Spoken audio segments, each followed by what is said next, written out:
Hello, hi, I'm Foster. I was asked by people to make a video on my theory on God and dimensions, and here I am. I think it really does explain a lot about the nature of God, and it does explain, not exactly entirely explain, but it does explain a lot of aspects about him.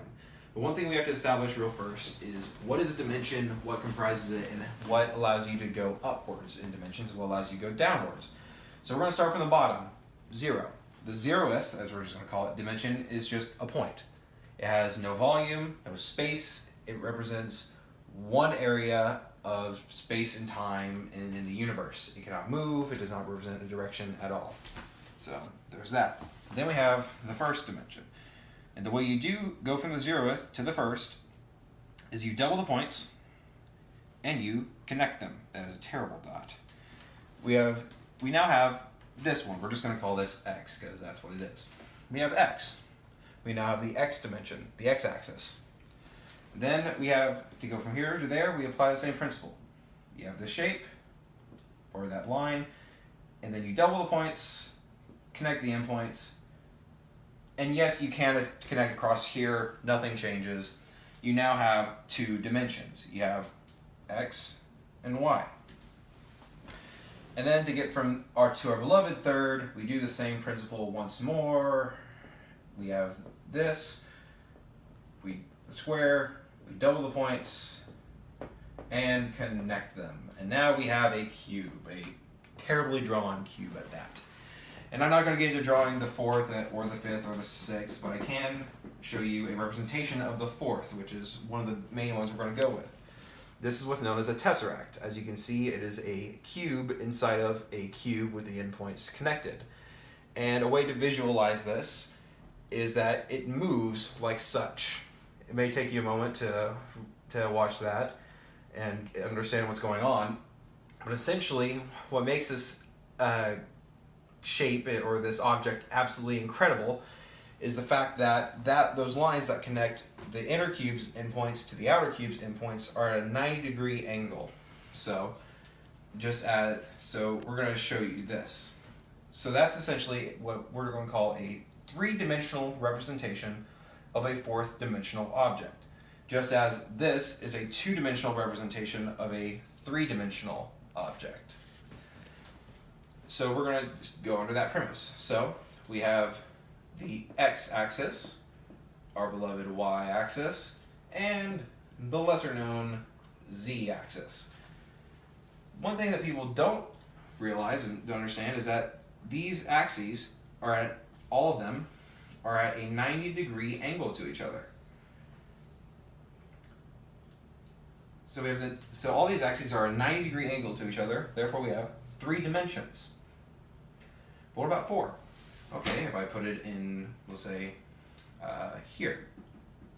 Oh, but that's not 90 degrees there. That's not 90 degrees, and this sure as heck ain't 90 degrees. What do? So we just basically draw a line here. We're just going to call this the fourth. This is why that shape is amazing. And now we're going to get into how they interact. This will relate to God, don't worry. So we're going to treat this board as a two-dimensional plane. There is no thickness, there is no depth, there is just this direction and this direction. Nothing more, nothing less. And we have Bob. Bob is a stick man. He can only see and move in this direction, this direction, this direction, and this direction, and any combination thereof. He can only move in those directions, and to him there is no directions other than that, and just to be nice to him, we'll give him a nice little house that he is bigger than. So, if I were to take my finger and just poke it straight through this dimension, being that I could at the moment, so I have stuck my finger through this plane, what shape have I now just created? In actuality, I have created a circle, a two-dimensional object. To him, that is how he perceives it. He sees it as, being that he could understand what a circle is, he sees it as a circle. he sees it as a circle, despite the fact that it is in fact my finger, even though that circle is much larger than my finger. We'll just call it my thumb. But if I were to suddenly yank my finger out and poke it in somewhere else, there'd be a brief period where it's gone, and then suddenly it's right there. He's like, what on earth is going on here? It's like it was just there, but now it's here. What's going on? And if I kept doing that, gone here, gone here, gone back here. That's how it works. And if I were to stick in 2 fingers or 3 fingers of my hand, bam, bam, there are now 3 of them. There are now 3 of them, and the same thing would apply. Every time he would see it as such. You see it as such, he would see it as a 2-dimensional object because it is in his 2-dimensional universe, despite the fact that it is indeed a 3-dimensional object. So, and the same applies to our 3rd dimension. And the tesseract that I just showed you, since everybody has probably seen Thor, I'm just going to draw it as a blue cube for time's sake. So we have this, and then we're going to do this. Da, da, da, da. I have a lovely singing voice, don't judge me. Okay, so we have this world here, and we're going to make Bob here, and his house. And once again, he is larger than. So if I were to take that object, let me bring up that. If I were to take this object here and place it in this universe, so these lines here that make it the 4th dimension don't exist. So therefore, it would just be a little cube. It'd just become a cube. And that's it. Despite the fact that there is so much more to this cube in every direction, it is indeed a tesseract. Blah blah blah. We can only interact with it, and we can only affect it in a 3-dimensional manner. And even if it were to move, and just as with the 2-dimensional Bob, if this thing were to move in a 4th-dimensional manner, we could understand it. We can comprehend it. It would just be bloop, bloop, bloop, kind of moving around. But the interesting thing in my theorem is this. So most of us are familiar with the 3 aspects of God. That's, or commonly referred to as, the omnis, being that all of them start with this word and then end with these phrases. Omnipotent, which means that God is all-powerful. Omniscient, which means that God is all-knowing, which is absolutely incredible. And that God is omnipresent, which means that he's not in all of us, what pantheism would say, but he is everywhere with everyone, working against their problems, helping them with their lives at all times simultaneously. And that is remarkable, being that you have this, so you have God with you at all times, he knows everything, and he is all-powerful. So the phrase in the song, we know what goes before me, we know who stands behind, is quite literal.